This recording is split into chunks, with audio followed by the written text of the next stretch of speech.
मनरेगा घोटाले की राशि की मनी लॉन्ड्रिंग करने के आरोप में जेल में बंद निलंबित आईएएस अधिकारी पूजा सिंघल से जुड़े मामले में आज दो अहम गवाहों को ईडी प्रस्तुत करेगा। गवाही ईडी कोर्ट में दर्ज होगी। ये गवाही सुप्रीम कोर्ट के आदेश के आलोक में दर्ज की जाएगी। हालांकि पूर्व से मामले में साक्ष्य प्रस्तुत करने की तारीख 23 नवंबर निर्धारित है, लेकिन सुप्रीम कोर्ट के आदेश पर 21 नवंबर को गवाही दर्ज कराई जाएगी और इसे देखते हुए दोनों गवाहों को नए सिरे से समन जारी कर नई तारीख में आने को कहा गया है। ईडी ने पूजा सिंघल के मामले में अब तक श्रीराम ट्रांसपोर्ट कंपनी के मैनेजर एवं पल्स बिल्डिंग बनाने वाले ठेकेदार अक्षत कटियार की गवाही दर्ज कराई है। पूजा सिंघल 25 मई 2022 से जेल में है। गवाही के बाद पूजा सिंघल की मुश्किलें बढ़ सकती हैं। सुप्रीम कोर्ट में पूजा सिंघल की जमानत अर्जी पर सुनवाई के लिए 1 दिसंबर की तारीख निर्धारित है।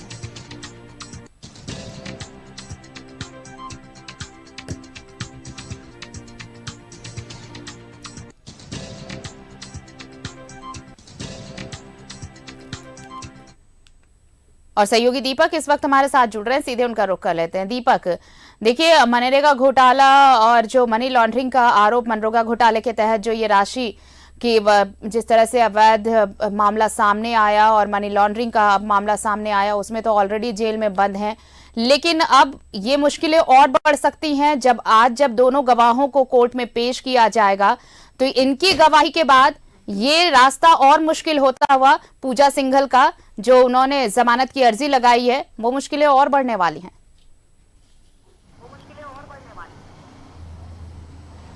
जी बिल्कुल, खुट्टी मनरेगा घोटाला से जुड़ा मनी लॉन्ड्रिंग मामले को लेकर जिस तरह से ईडी की कार्रवाई बीते 6 और 7 मई 2022 को हुआ था, निलंबित आईएएस पूजा सिंघल, उनके पति अभिषेक झा और सीए सुमन कुमार सिंह के अलग अलग ठिकानों पर छापेमारी की थी और छापेमारी के बाद निलंबित आईएएस पूजा सिंघल को भी गिरफ्तार किया गया, सीए सुमन कुमार सिंह को भी गिरफ्तार किया गया और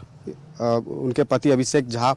को भी इस मामले में आरोपी बनाया गया है और ईडी के द्वारा जो चार्जशीट दाखिल किया गया है पीएमएलए की विशेष अदालत में, इन सभी को आरोपी बनाया गया है। हालांकि इस मामले में सीए सुमन कुमार सिंह को सुप्रीम कोर्ट से जमानत मिली है और निलंबित आईएएस पूजा सिंघल के पति अभिषेक झा को भी अग्रिम जमानत मिली है। लेकिन निलंबित आईएएस पूजा सिंघल जो है वो लंबे समय से, कह सकते हैं कि लगभग 1 साल से अधिक समय से वो जेल में बंद है और इस मामले में चार्जशीट होने के बाद कोर्ट ने संज्ञान लिया और उसके बाद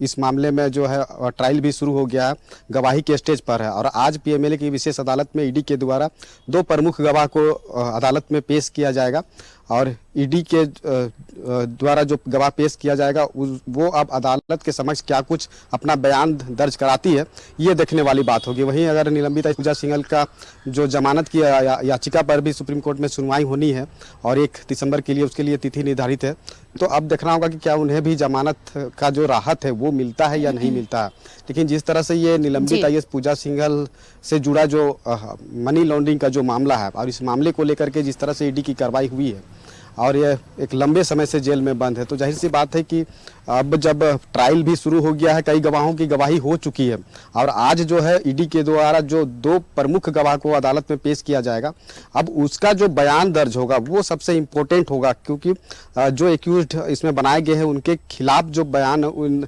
दोनों गवाहों का जो दर्ज किया जाएगा, इन दोनों के द्वारा अदालत को जो बताया जाएगा और उसके बाद देखना होगा कि इन दोनों के द्वारा क्या कुछ जो है अदालत को बताया जाता है, क्योंकि गवाह भी किसी भी मामले में गवाह की गवाही सबसे इम्पोर्टेंट होता है। साक्ष्य और गवाह के आधार पर ही जो है अदालत अपना फैसला सुनाती है। तो अब देखना होगा कि इन दोनों गवाहों का जो बयान दर्ज होता है, इन दोनों के द्वारा अदालत को क्या कुछ बताया जाता है। जी चलिए, नजर रहेगी कि क्या कुछ जब गवाहों को पेश किया जाएगा तो क्या कुछ गवाही होती है, ये अपडेट्स पहुंचाएंगे। फिलहाल शुक्रिया आपका तमाम जानकारी के लिए।